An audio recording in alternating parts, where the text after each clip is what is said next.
नमस्कार दोस्तों, प्यारे बच्चों।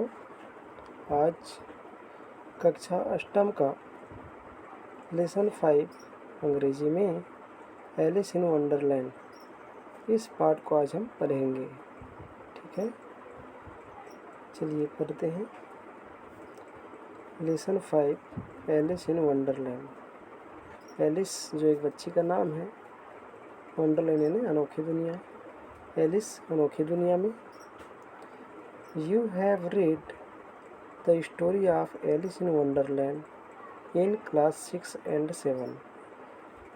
यू हैव रीड, आपने पढ़ा है, आप पढ़ चुके हैं कहानी को। कौन सी कहानी को? एलिस इन वंडरलैंड की कहानी को, एलिस की अनोखी दुनिया में। इस कहानी को आप पढ़ चुके हैं कहाँ? इन क्लास 6 and 7, कक्षा 6वीं और 7वीं में। Recollect the story in groups, समूह में आप लोग उन स्टोरी को, उस कहानी का पुनः स्मरण कीजिए। Share one of your dreams with your classmates, और अपने सपनों में से एक सपना, जो ड्रीम्स आप लोग देखते हैं सपना, उसमें से किसी एक सपने को विथ योर क्लासमेट, अपने सहपाठियों के साथ शेयर कीजिए। ठीक है, आइए देखते हैं कहानी। Did you hear how the queen of hearts she made the tarts and can you tell what became of them. Did you hear, क्या आपने सुना है? हाउ, किस प्रकार से, द क्वीन ऑफ हार्ट्स, बेगम ने, मेड द टार्ट्स, मिठाइयाँ बनाई थी। एंड कैन यू टेल, और क्या तुम बता सकते हो, व्हाट बिकेम ऑफ देम, उनका क्या हो गया, उन मिठाइयों का क्या हुआ। The song tells you about it, ये जो नीचे गीत दिया गया है वो तुम्हें इसके बारे में बताता है। The queen of hearts she made some tarts all on a summer day. The knave of heart he stole the tarts and took them clean away। ये जो गीत है ना, द क्वीन ऑफ हार्ट्स मतलब बेगम, सी मेड सम टार्ट्स, वह कुछ मिठाइयाँ बनाई हुई थी, all on a summer day, पूरे गर्मी के दिन में दोपहर भर बैठ करके। The knave of hearts, knave of hearts मतलब गुलाम, ही स्टोल द टार्ट्स, उसने मिठाइयों को चुरा लिया, है ना। And took them clean away, और चुपचाप उन्हें दूर ले गया। ठीक है, just because there was a little song about the knave, they had taken him as a prisoner. Just because there was a little song, यहाँ सिर्फ एक छोटा सा गीत बस है जिसके माध्यम से अबाउट नैब, जो गुलाम के बारे में है ना। दे हैड टेकन हिम, वे उन्हें ले गए, किन्हें ले गए? उस गुलाम को ले गए। एज ए प्राइजनर, एक कैदी के रूप में। They put chains on his wrist, वे जंजीर लगा दिए, चैन्स यानी जंजीर, ऑन हिज रिस्ट्स, उसके कलाइयों में जंजीर बांध दिए, है ना, हथकड़ी लगा दिए। एंड ब्रॉट हिम, और उनको ले आए, before the king of hearts, बादशाह के सामने में, है ना। सो डैट, ताकि, there might be a regular trial, ताकि वहाँ एक नियमित रूप से क्या हो सके, ट्रायल, ट्रायल मतलब मुकदमा चल सके। ठीक है, आगे पैराग्राफ देखते हैं। The king looked very grand, राजा बहुत शानदार दिख रहा था। विथ अ बिग क्राउन, एक बड़े से राज मुकुट के साथ। On the top of his wig, जो नकली बाल उसने पहना हुआ था ना, उसके ऊपर में एक क्रोन, क्रोन मतलब राज मुकुट भी पहना हुआ था, और दोनों चीज़ पहना हुआ था, इसलिए वो क्या दिख रहा था, बहुत ग्रैंड मतलब शानदार दिख रहा था। But he had to wear them both, लेकिन उसको किसको? राजा को। हैड टू वियर पहनना पड़ता था। बोथ दोनों को। क्या दोनों को? एक तो नकली बाल विग को और दूसरा क्रोन राज मुकुट को। सो डैट ताकि पीपल माइट नो लोग जान सकें ही वॉज अ जज वह एक न्यायाधीश है। एज वेल एज साथ ही साथ अ किंग एक राजा भी है, ऐसा लोग जान सकें, है ना। The queen looked cross for she had taken trouble to make the tarts and the bad knave stole them away. अब रानी जो थी वो उदास बैठी हुई थी, है ना, क्योंकि उसको एक समस्या था भाई। क्या समस्या था? मैक द टार्ट्स, क्योंकि उसने मिठाइयाँ बनाई हुई थी। And the bad knave stole them away, और जो खराब गुलाम है, बुरा गुलाम है, वो उसको ले गया था, है ना, इसलिए उदास बैठी हुई थी वो, है ना। The white rabbit stood near the king. सफ़ेद खरगोश जो था वो खड़ा हुआ था कहाँ पास? नियर द किंग, राजा के पास खड़ा था। रीड आउट द सॉन्ग, और उस गीत को ज़ोर ज़ोर से गा रहा था। टू टेल एवरीबडी, ताकि बता सके वो सभी को, वाट अ बैड नैप, कि बुरा जो गुलाम है उसने क्या किया है। He was and he to decide whether he was guilty or not guilty, और लोग निर्णय ले सकें कि वो दोषी था कि नहीं था, है ना, इसलिए वो चिल्ला चिल्ला करके उस गीत को गा रहा था। Alice was sitting close to the jury box. अब एलिस बैठी हुई थी कहाँ पास? क्लोज मतलब नज़दीक में। किसके नज़दीक में? जेरी बॉक्स, जो पंचों के बैठने का स्थान होता है, पंचगण के बैठने का स्थान, उसको जेरी बॉक्स बोलते हैं। उसके पास में बैठी हुई थी। And she was called as a witness, और उसको किसके रूप में बुलाया गया? विटनेस के रूप में, गवाही के रूप में बुलाया गया, है ना।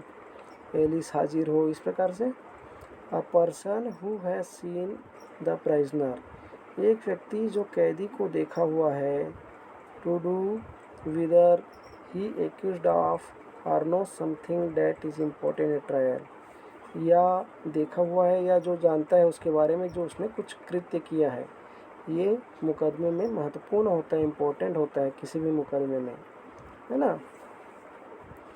But Alice didn't know anything, लेकिन एलिस नहीं जानती थी कुछ भी अबाउट इट, इसके बारे में, है ना, किसके बारे में, कौन मिठाई बनाया, कौन चोरी किया, इसके बारे में एलिस बिल्कुल नहीं जानती थी।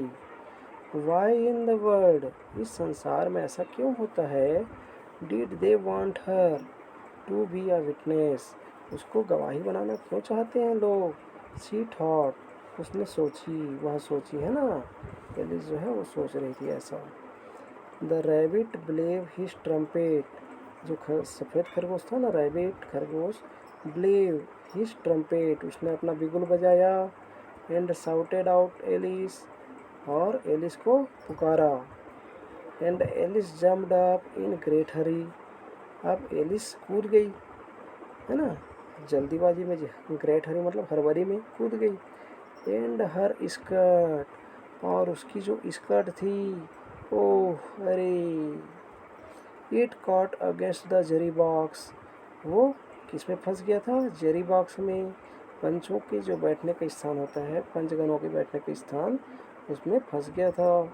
एंड ट्रिप्ड इट, और उसमें फंस गया ओवर उसके ऊपर। And all the poor little jurors came tumbling out of it, और नन्हे नन्हे जो न्यायाधीश थे, पंचगण थे, वो टम्बलिंग आउट ऑफ इट, उसमें से गिर पड़े थे। Alice picked up them again very carefully, Alice ने उन्हें पुनः धीरे से उठाया, सावधानी पूर्वक, केयरफुली पूर्वक उठाया, है ना। The king wanted the jury to settle whether the knave of hearts was guilty or not guilty. अब द किंग वांटेड, राजा चाहता था, द जरी पंचगण जो है उनसे, है ना, टू सेटल, कि वो नियंत्रित कर लें या सेटलमेंट कर लें, है ना, हल कर लें। विदर की द नेव ऑफ हार्ट्स, जो गुलाम है, गिल्टी वो दोषी था, और नॉट गिल्टी या निर्दोष था, इसका वो लोग फैसला कर ले। ऐसा करके वो पंचगणों से अपेक्षा रखता था। The queen wanted to punish them, अब रानी उनको सज़ा दिलाना चाहती थी। द बैड नेब या द नेब फर्स्ट ऑफ ऑल, सबसे पहले उस गुलाम को। बट एलिस, परंतु Alice, oh, so Alice said, stuff and nonsense, इसलिए एलिस ने क्या कहा, स्टफ एंड नॉनसेंस, मूर्ख, ऐसे करके कहा, है ना। The queen sad, of with her head, अब रानी ने कहा उसके हेड को, सिर को, ऑफ विथ हर हेड मतलब उसके सिर को धड़ से अलग कर दो। Just what she always said when she was angry, और ऐसा शब्द वो हमेशा कब कहा करती थी, जब वो क्रोधित होती थी, एंग्री होती थी, है ना। सो एलिस रिप्लाइड, इसलिए एलिस ने जवाब दिया, हु केयर्स फॉर यू, तुम्हारी परवाह कौन करता है। यू आर नथिंग, तुम कुछ भी नहीं हो।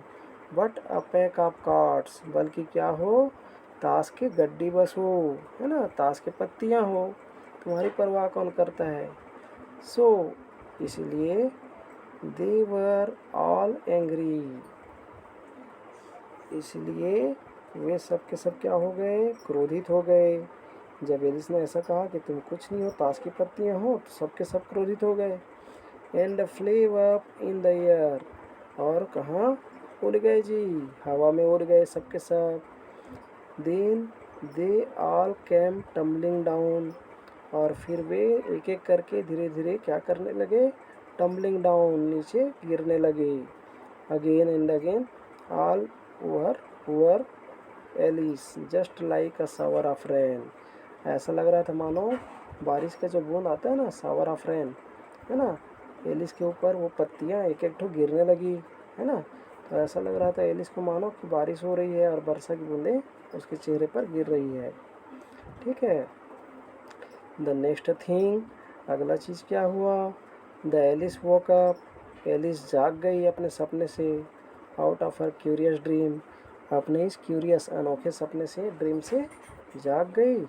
एंड शी फाउंड डैट, और उसने पाया कि the cards were only some lips, जो कार्ड्स थे ना, ताश की पत्तियाँ, were only some lips of the tree, वो वृक्ष के कुछ पत्तियाँ ही थी, है ना, वृक्ष के पत्ते थे। And the wine had blown down upon her face, और हवा बह रही थी, है ना, और उसके चेहरे पर वो पत्तियाँ गिर रही थी। ठीक है, उसके चेहरे पर वो पत्तियाँ गिर रही थी। Wouldn't it be a nice thing to have a curious dream, क्या ये बहुत एक अच्छा चीज़ नहीं है कि ऐसा अनोखा सपना देखना। Like just like Alice, Alice के समान। To have a curious dream like Alice, lie down, अब इस प्रकार से एलिस के समान अनोखे सपना देखने के लिए लाई डाउन, नीचे लेट जाओ। शट योर आइज टाइट, अपने आँखों को ज़ोर से बंद करो। Good bye, good bye Alice dear, good bye, और फिर गुड बाय करो एलिस डियर को, प्यारी एलिस को बाय बाय करो, अलविदा करो। ठीक है, तो इस प्रकार से रहा बच्चों ये हमारा लेसन 5 का क्या ट्रांसलेशन, है ना, एलिस इन वंडरलैंड का ट्रांसलेशन। ठीक है, आगे के ये यूट्यूब में चैनल में हमारे लेसन 6 के बारे में वीडियो डाला जाएगा और उसके बारे में भी आप लोगों को जानकारी मिलेगी। ठीक है, और जो नोटबुक्स वगैरह मिले हैं आप लोगों को, उसमें से मीनिंग्स वगैरह और क्वेश्चन आंसर को याद कर लेना, एक्सरसाइज वगैरह बता दिए हैं उसमें। ठीक है, धन्यवाद।